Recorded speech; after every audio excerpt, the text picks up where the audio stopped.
Daha önce bu gördüğünüz tarlaya silajlık mısır ekmişlerdi. Yaklaşık olarak 6 ton civarında bir verim elde etmişti. Tabii bu sene de güzlük ekim yapacak Metin Bey. Şimdi toprak hazırlığı yapıyor.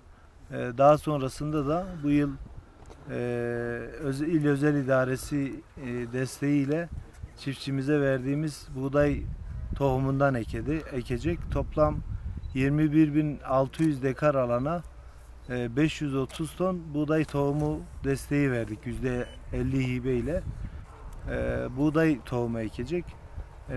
İnşallah çiftçimiz için bereketli bir sezon olur. Şu an yoğun bir şekilde güzlük ekimler yapılıyor. Ağrı'nın bütün köylerinde, bütün tarlalarında. Bazı bitkisel ürünler bahar ekimiyle ekiliyor bölgemize. Bazıları da güzlük ekimle. Bu da özellikle güzün ektiğimiz bitkisel ürünlerden biri. Yani çiftçinin hem mevcut toprak durumu hem de mevsim şartları güzlük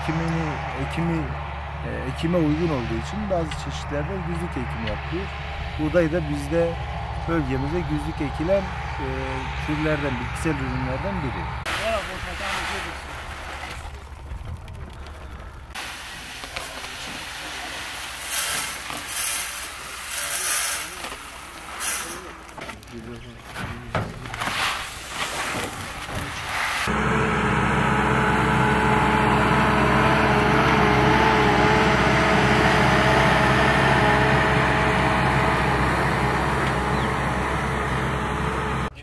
dönümden mısır ekmiştik. Şu an mısır hasat ettikten sonra buğday ekimine başladık. Dizgaruş yapıyoruz. Sonra esbacak vuruyoruz. Buğdaylarımızı hazırlıyoruz. Ekim üzerinde buğday ekeceğiz. Öyle gidiyor işte. Şu an dekara 35 kilo tohum atacağız. Sertifikalı tohum atacağız. Valiliğim de tarımın bize destek verdiği tohumdan ekeceğiz. Evet.